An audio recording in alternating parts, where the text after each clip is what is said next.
여러분 9월 25일 창세기 26장 말씀 제가 교재 28페이지를 읽겠습니다. 흉년이 들자 이삭은 하나님이 지시한 대로 그랄 땅에 머무릅니다. 이삭은 그랄 땅의 사람들이 미모가 빼어난 아내 리브가를 빼앗아 갈까봐 아내를 누이라 속입니다. 하지만 이내 블레셋 왕에게 발각되어 책망받습니다. 한편 이삭은 농사를 지어 100배의 수확을 얻어 거부가 됩니다. 이를 시기한 그랄 백성들은 아브라함 때 판 우물을 메워버리지만 그는 다투지 않고 양보합니다. 마침내 르호봇에서 다툼이 끝나고 그는 부알세바로 올라가 하나님을 만난 곳에 단을 쌓고 우물을 팝니다.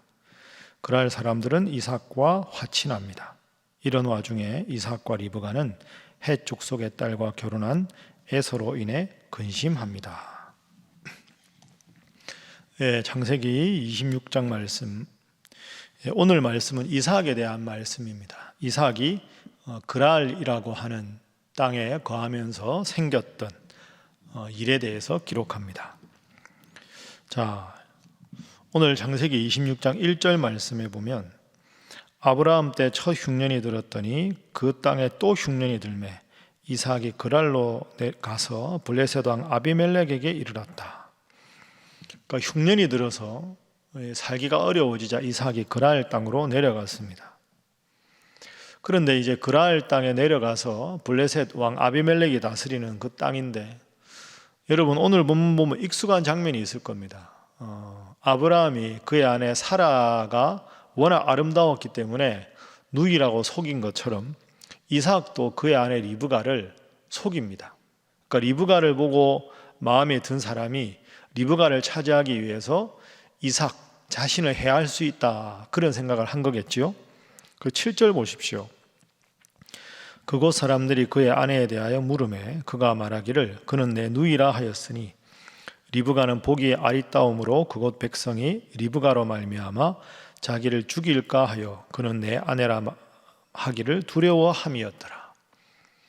그러니까 리브가를 아내로 삼고 싶은 유력한 사람 입장에서 남편이 있으니까 남편을 죽이면 리브가를 자기 아내로 삼겠다, 혹시 그럴 수 있으니까 자기 누이라고 속인 것이죠.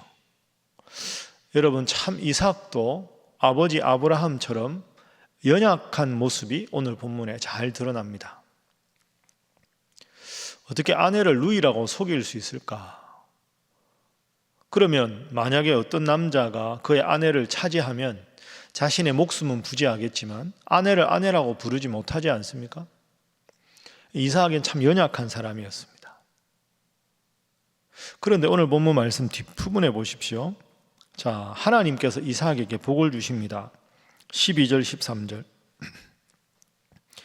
이삭이 그 땅에서 농사하여 그 해에 100배나 얻었고 여호와께서 복을 주심으로 그 사람이 창대하고 왕성하여 마침내 거부가 되었다. 흉년이 들었는데 그 땅에 농사했는데 12절 말씀에 보면 하나님께서 100배의 복을 주셨습니다. 여러분 이삭이 연약한 사람이죠. 그런데 하나님이 100배의 복을 주셨습니다. 그래서 본문의 첫 번째 교훈, 우리는 약하지만 하나님은 강하시다 하는 것입니다. 우리는 약하지만 하나님은 강하시다. 이삭은 그의 아들이 에서와 야곱입니다. 에서와 야곱 사건을 봐도 그리 훌륭한 아버지는 아니었습니다. 아브라함과 같은 훌륭한 아버지를 두었으나 그의 신앙이 자녀들에게 제대로 계승되지 않았고, 아브라함같이 훌륭한 믿음을 가진 게 아니라 아브라함이 그의 아내 사라를 누이라고 속인 것처럼 아버지의 부족하고 연약한 점을 그대로 받았습니다. 그러니까 아버지 아브라함의 장점은 수용 못하고 아들들인 에서와 야곱을 또 신앙적으로 잘 양육하지 못했던, 어떻게 보면 참 유약하고 연약한 사람이었지만 하나님께서는 이삭에게 농사를 지었을 때 100배나 수확하는 복을 주셨다. 이삭이 한 가지 잘한 게 있다면 하나님을 끝까지 믿었다.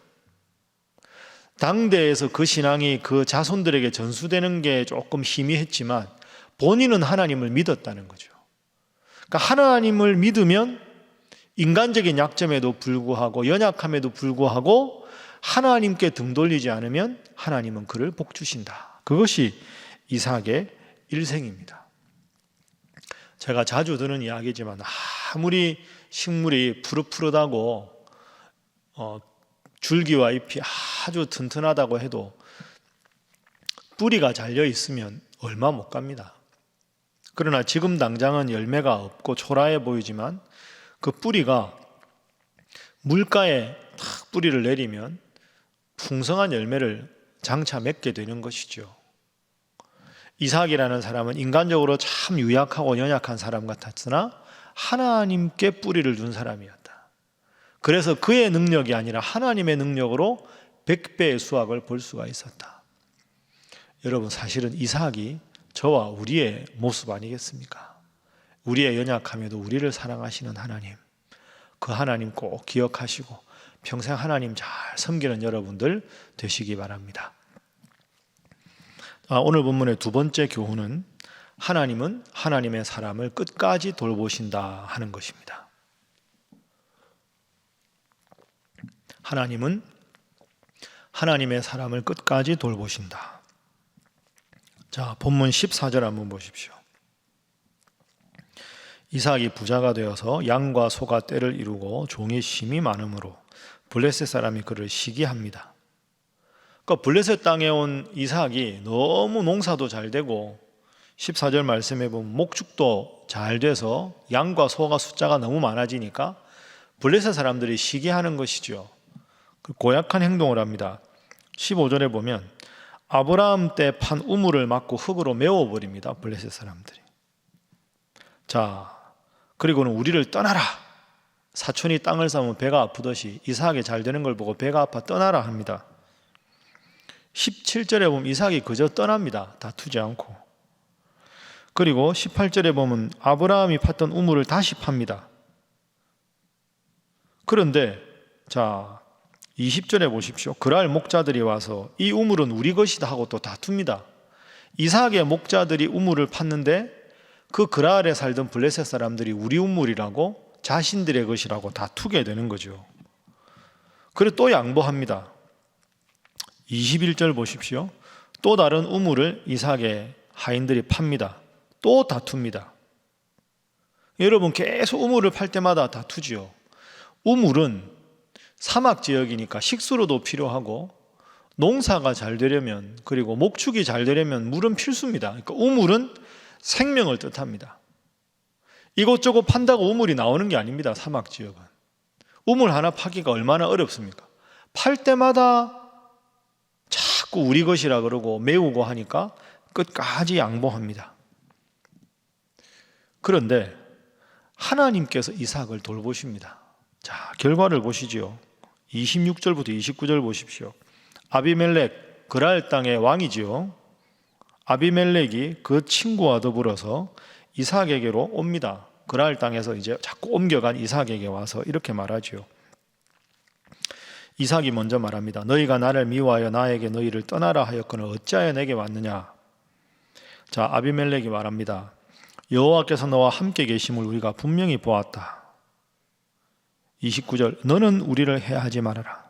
이는 우리가 너를 범하지 아니하고 선한 일만 내게 행하여 내가 평안히 가게 하였습니다.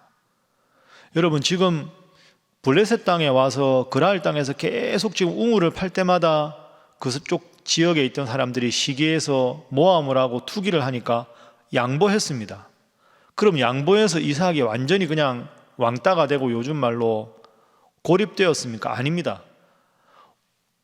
다투지 않고 옮겼지만 옮기는 데마다 잘 되는 복이 있는 겁니다. 그러니까 아비멜렉 왕이 친히 찾아와서 너는 정말로 하나님이 돌보시는구나.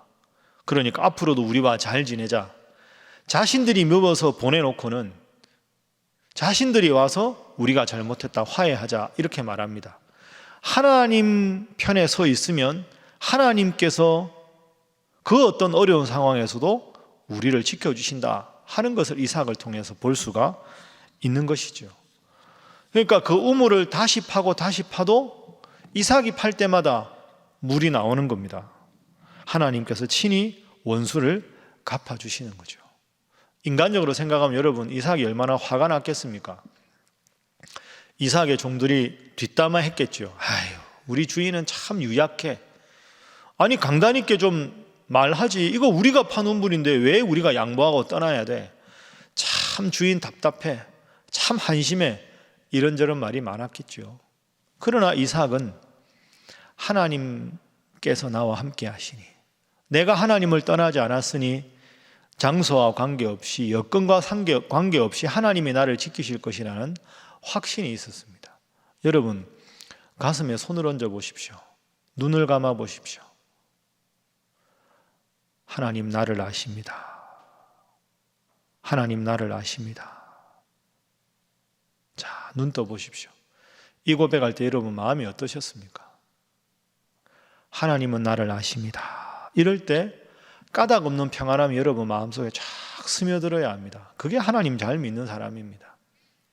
답답하기도 하고 억울하기도 하고 원망스럽기도 하고 내 마음을 알아주는 사람이 없어서 정말 억울하고 다 분이 안 풀릴 때에도 눈 딱 감고 그래도 하나님은 나를 아십니다. 이 고백을 딱 했을 때 하나님이 나를 알아주시니 하나님이 하나님의 때 하나님의 방법으로 해결해 주시리라. 이 마음으로 평안해지는 사람, 이 마음으로 편안해지는 성도가 하나님을 잘 믿는 성도입니다. 여러분, 하나님은 나를 아신다. 내 중심이 하나님께 있음을 아신다. 이것만으로, 이 사실만으로 평안을 누리시는 여러분 다 되시기를 주님 이름으로 축복합니다. 세 번째 기도 제목은 자녀에게 영적인 권위를 가진 부모가 되게 하소서 하는 것입니다. 자녀에게 영적인 권위를 가진 부모가 되게 하소서. 자, 이삭의 아들이 쌍둥이 아들 에서와 야곱입니다. 자, 34절 이하에 보면 이렇게 기록합니다. 에서가 40세에 헷 족속 부에리의 딸 유딧과 헷 족속 엘론의 딸 바스맛을 아내로 맞이하였다. 그들이 이삭과 리브가의 마음에 근심이 되었다. 여러분, 아들이 결혼을 하는데 부모가 며느리 보는 걸 기뻐하는 게 아니라 근심이 되었다. 왜 그럴까요? 헷 족속이라고 나옵니다. 헷 족속은 세계사 시간에 배운 히타이트족입니다. 그 당시에 헷 족속은 과거에 하나님을 믿다가 하나님을 떠나고 우상을 숭배하는 민족입니다. 그리고 헷 족속은 아주 호전적입니다. 여성들도 쉽게 말해서 아주 전사처럼 호전적이고 느낌이 오시죠. 막 성격이 괄괄하고 여성이라도 전투에도 나가고 이런 여성상이 당시의 헷 족속의 여인이었습니다. 에서하고 좀 잘 맞지요. 에서가 사냥을 즐기고 외향적이지 않습니까? 그러니까 에서가 보기에 헷 족속의 딸이 자기 마음에 든 겁니다. 한 번에 2명이나 결혼을 했습니다. 그런데 그걸 보고 이삭과 리브가가 마음에 근심합니다. 여러분, 아브라함이 이삭의 아내 리브가를 얻을 때 어떻게 합니까? 고향 땅의 가나안 족속들은 하나님을 안 믿기 때문에 저 먼 곳 메소포타미아까지 가서 하나님 믿는 여인 중에서 리브가를 선택합니다. 그런데 이삭의 아들 에서는 자신과 성격이 맞는 사람, 하나님 안 섬겨도 좋으니 나도 외향적인데 외향적인 여자, 이래서 며느리를 삼습니다. 하나님 안 믿는 여성, 다른 것이 아니라 나와 그냥 성격만 맞으면 된다. 그러니까 부모에게는 근심이 된 것이지요. 여러분, 물론 오늘날 시대는 하나님 잘 믿는 사위나 며느리 구하기가 어렵습니다. 그러나 최소한 여러분 이걸 위해서 기도하십시오.